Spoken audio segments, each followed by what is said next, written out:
السلام عليكم ورحمة الله وبركاته. ربي جدا أمني إسلام أستي كريستاني نبرد أبدان تلكون بيرو إراك جرتي إراكي كانوا تجرو كنوا أكستي جولي توبيا بيا يا سني دلالي توبيا ربي كيسن صدادا ربي كيسن صدادا جولي إراك تي إنرجينا كنوا كريستي دوارتي كم فياسي أبمتي تجرتي كان توممتي كهتي كنوا كانت تمو فياسي أبدي كنوا متاسي أبدي جرتي تلكوني جرو كون جرد جتي ofan jijjiira maatii koon jijjiirattee baate kunuuf mataas illee dhabdee jirte tumiitiidha kan akkas godhe kunu iji tokko keessa jira ta'ee hin jiru ta'ee hin beeknu godina kamiiti godina Jimmaa aanaa kam aanaa Aggaaroo okay ijoollee Aggaarooti gaa kun godina Jimmaa Aggaaroodha ijoollee Aggaarooti rabbiidhaan nu birmadhaa rabbiidhaatii nu birmadhaa kan fayyaa jira dhabametu jira kan sagalee jira kun hanga waggaa lamatti sagalee isaanii illee dhabnetu jiru kan tumamaa nu biraa fuudhamanii ba'anii achi buutee hafuura jira dhabnes jira kan nuti jirru Iraaq magaalaa Baqdaad keessaa Karraadeedhama bakki nuti jirru. Ayis carraa shamarran keenya hin dalagan of jijjiirra jedhanii biyyaa baanii yoo biyya namaa keessatti akkatti jiraaraman baay'ee nama gaddisiisa. Micayyoon kun kan jiraattu Iraaq keessatti dallaalli asii fuudhee gara Iraaq geessee ishiin gara biraatti kan deemte biyya Arabaatti garuu Iraaq geessee jechuudha. Iraaq geessanii achitti Iraaq san keessatti biiroo jirti biiroo san keessatti tumaadhanii ija ishee lamaan balleessanii jechuudha. Dhugaa dubbachuuf baay'ee nama gaddisiisa. Wanti keessattuu warri dallaala biyya keessa jirtanii isin kan ijoollee keenya irratti rakkina guddaa geessisiisaa jirtanii ijoollee kana jechuudha. Warra dallaala biyya keessatti jechuudha. Maaliif birri irraa quncistanii irraa nyaatanii waa hunda isaan gootanii har'a biyya hin taanetti bakka hin taanetti paaspoortii isaaniitti gootanii ergitanii har'a biyya namaa keessatti immoo dararamaa jiranii jechuudha. Inni galee maaliif ilmi namaa kamiyyuu of jijjiirra jedheeti kan biyyaa ba'u malee jaalateetti miti kan biyyaa ba'u jechuudha. Anas ta'ee sis ta'ee hundi namaatu jaalatee kan biyyaa ba'uun jiru of jijjiirree maatii keenya jijjiirradha. Garuu immoo carraan akkana godhee har'a carraa biyya ormaa keessatti ijaa baduu takkaa lubbuu ofii dhabuudha. Qaama ofiitiin miidhamaa ta'anii jechuudha. Innaa kanaaf obboleewwan koo adaraa keessanii mucayyoo ijoollee tanaa namni gargaaruu dandeessanii gargaaraa isin jechuu barbaada. Ashamaa akkam jirtu fayyaa keessanii hordoftoota chaanala kooti. Namni biyya keessaa kan biyya alaa bakka jirteetti nageenya waaqayyoo isin haa baay'atu akkam jirtu ana obboleettiin keessa nagaa guutuun qaba. Galata waaqayyoo isin jecha. Egaa hordoftoota kiyyaa dhugaa dubbachuu fi waan baay'ee nama gaddisiisudha.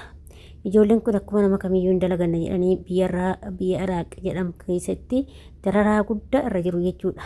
Kun gudeeddadhaan kun immoo ija isaaniitiin baduudhaan tumuudhaan wanta kanarra gaanii jiru jechuudha. Ani garuu baay'ee nama gaddisiisa.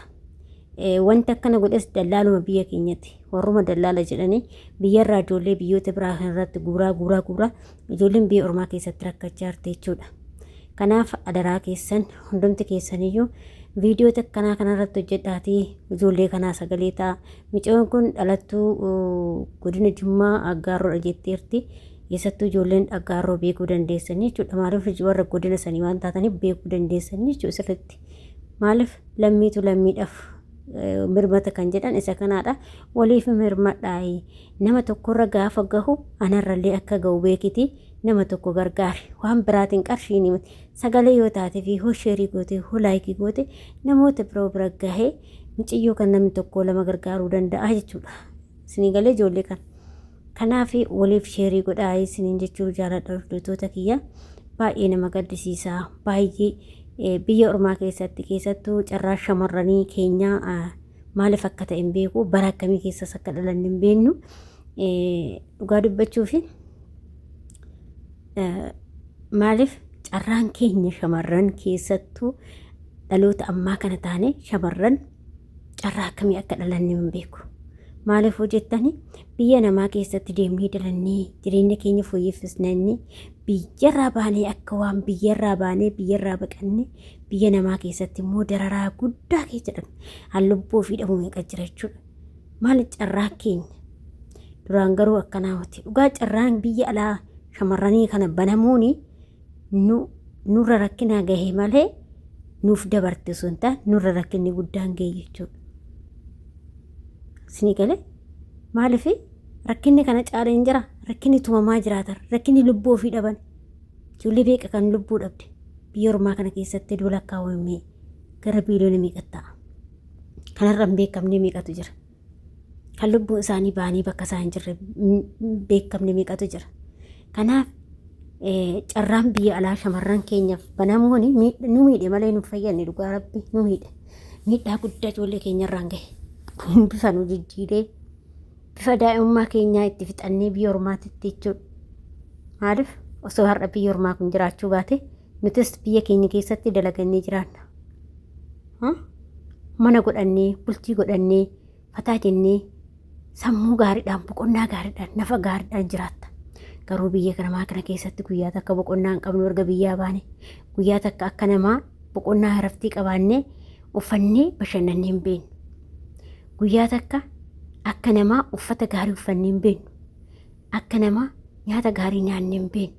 Akka namaa riba gahaa rafnee hin beeknu.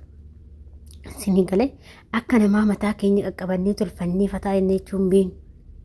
Nu kaanu ganama hojiitti kaan galgala kamadduu fuftee jim jedhee qaamni keessarraa bu'ee kaatee gachiista.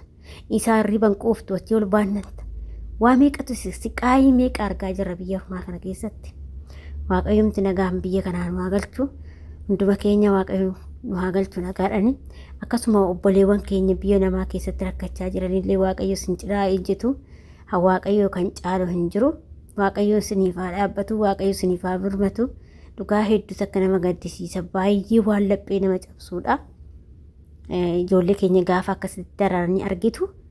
Anusoo ta'e jettee bakka kana gaafa odoo buuftee ilaaltee hedduu sitti dhaga'ama jechuudha. Nama sammuu qabu taanaan. Innaa kanaaf baay'ee tokko namatti dhaga'ama. Waaqayyoon furmaata isaa isiniif haa kennu isiniin jedha hordoftoota kiyya. Ijoollee kana lamaanii baay'ee tokko natti dhaga'ame. Hangana jedhamee hin beekamnetti dhaga'ame dhugaa rabbi.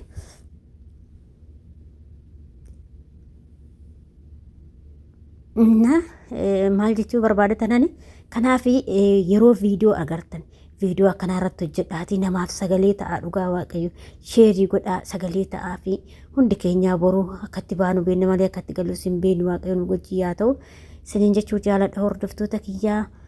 Akkasuma warroonni immoo mana kanaaf haarawaa taatanii sabiskiraabii gochuudhanii maamila keenya ta'aa warta artas galatuuma ulfaadhaa waaqayyo sifaanaa ta'u isiniin jedha. Hanga viidiyoo biraatii walitti deebinutti viidiyoo kanaan immoo turtii gaarii isiniin jedha. Akkasuma yaada fi qiiqoo qabaattan immoo koomentiin jalatti barreessuun dagatinaa isiniin jedha hordoftoota kiyya. Obboleetti keenya ijoollee keenya kanallee waaqayyo harka diinaa keessaa isaan haa baasu. Hedduu nama gaddisiisa jechuudha. Hojii dallaalate kun hunduu. Nagaa ta'a fayyaa ta'a hanga viidiyoo biraatii walitti deemnutti. Baay'ee.